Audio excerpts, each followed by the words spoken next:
দর্শক সরাসরি সংযুক্ত করলাম সিরাজগঞ্জ এলাকা থেকে। দর্শক এই মুহূর্তে আপনারা দেখতে পাচ্ছেন যে সিরাজগঞ্জে জামাতের আমিরের যেই সমাবেশ, সেই সমাবেশে কিন্তু আসলে নারীদের কিন্তু আলাদা ব্যবস্থা করা হয়েছে। সেই সমাবেশকে আসলে পুরুষ এবং নারীদের যেই আলাদা বসার ব্যবস্থা, সেটি কিন্তু আসলে সিরাজগঞ্জে করা হয়েছে। আপনারা দেখতে পাচ্ছেন আজকের পত্রিকা ফেসবুক পেজে, এবং মাঠের অপর দিকে স্কুল মাঠে কিন্তু আসলে তাদের এই যে সমাবেশ স্থল, নারীদের যে বসার যে জায়গা, সেই বসার জায়গায় কিন্তু আসলে তাদের যেই যে সমাবেশ শোনার এবং জামাতের আমিরের বক্তব্য শোনার সেই সুযোগটি করা হয়েছে। ঘরের নারীরা রয়েছেন, যে নারীরা আসলে মনে করতো যে মানুষ আসলে ঘরে থাকে, নারীরা আসলে ঘরে থাকে, কিন্তু জামায়াতের প্রোগ্রামে আসলে এরকম দৃশ্য আসলে খুবই কম দেখা যায় বলে আমরা আসলে ধারণা করে থাকি। কিন্তু আসলে আমরা এখন দেখছি যে আসলে যে জামায়াত ইসলামের প্রোগ্রামে যে জামায়াতের আমিরের যে রাজনৈতিক সফর, সেই সফরে কিন্তু আসলে যে সাধারণ নারীরা তারা কিন্তু এসে আসলে ব্যাপক আকারে উপস্থিত হয়েছেন, এবং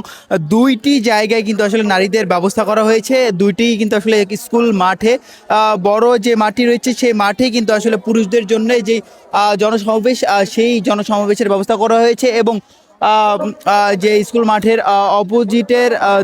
অপোজিটেই কিন্তু যে আরও দুটি স্কুল আছে, সেই স্কুল মাঠে কিন্তু জামাতের যে আমির ডক্টর শফিকুর রহমানের যে বক্তব্য, সেই বক্তব্য শোনার জন্য কিন্তু আসলে অধীর আগ্রহের মধ্যে আসলে উপস্থিত ছিলেন। যে আসলে জামাতের আমিরের যে বক্তব্য কিন্তু আসলে এই মুহূর্তে চলছে, এবং সেই বক্তব্য শোনার জন্য কিন্তু আসলে দীর্ঘ সময় ধরে আসলে সিরাজগঞ্জের যে সকল ঘরের নারীরা রয়েছে ছিলেন, তারা কিন্তু আসলে অনেকক্ষণ ধরে অপেক্ষা করছিলেন। সেই অপেক্ষার সময় কিন্তু আসলে ফুরিয়েছে, এবং জামাতের আমির কিন্তু আসলে গত কালকে থেকে যে জেলায় জেলায় যে ট্যুর, সেটি কিন্তু আসলে শুরু করেছেন।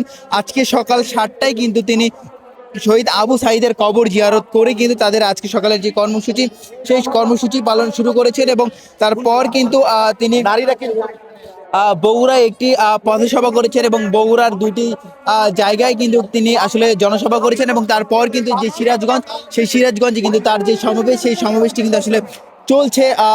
এরপর কিন্তু সিরাজগঞ্জে আরেকটি সমাবেশ আছে। তারপর কিন্তু আসলে তিনি পাবনার দিকে, আসলে পাবনার উদ্দেশ্যে যাবেন।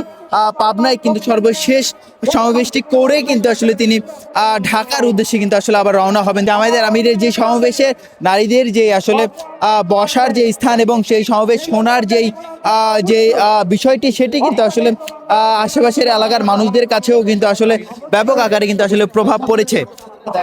দর্শক, এই ছিল আসলে রাজধানীর সিরাজগঞ্জ এলাকা থেকে সর্বশেষ খবর। জামায়াত ইসলামের যেই রাজনৈতিক সমাবেশ, সেই সমাবেশে নারীদের সমাবেশ স্থলের আজকে সারাদিনের সর্বশেষ খবর জানতে চোখ রাখুন আজকের পত্রিকার ফেসবুক পেজে এবং ইউটিউব চ্যানেল। সকলকে ধন্যবাদ।